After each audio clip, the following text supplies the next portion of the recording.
Long ago, the armies of Israel and Philistia stood facing each other across a valley called the Valley of Elah. Morning after morning, and evening after evening, a giant warrior from the Philistine army stepped forward to challenge the Israelites. His name was Goliath. He was over 9 feet tall, clothed in heavy bronze armor that gleamed in the sunlight. He carried a huge spear and a massive shield, and when he spoke, his voice thundered across the valley.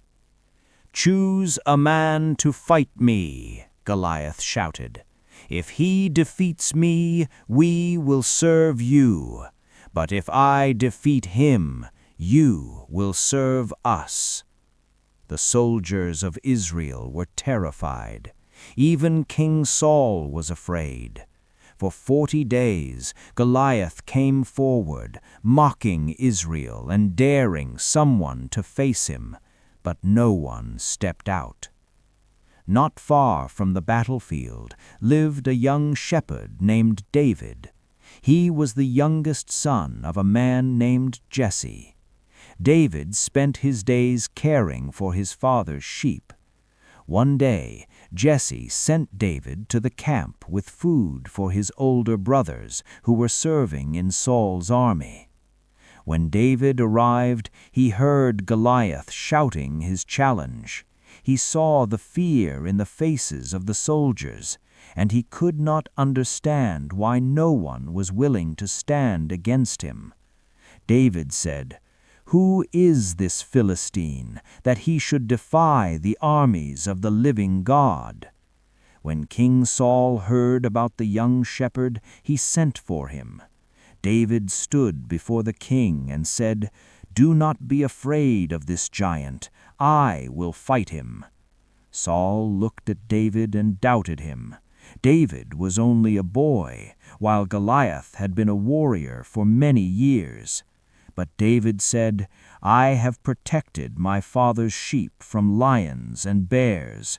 The Lord who rescued me from the lion and the bear will rescue me from this Philistine."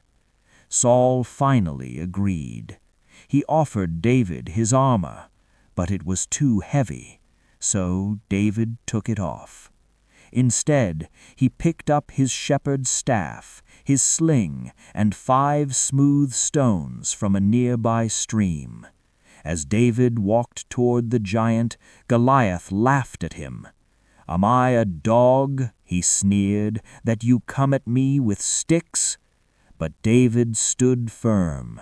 He said, "You come against me with sword and spear, but I come against you in the name of the Lord." Then David placed a stone into his sling. He swung it around and released it. The stone flew through the air and struck Goliath on the forehead. The giant stumbled, then crashed to the ground. When the Philistine army saw that their champion had fallen, they turned and ran in fear. The Israelites shouted with joy and chased them away. From that day forward, David was known as a hero.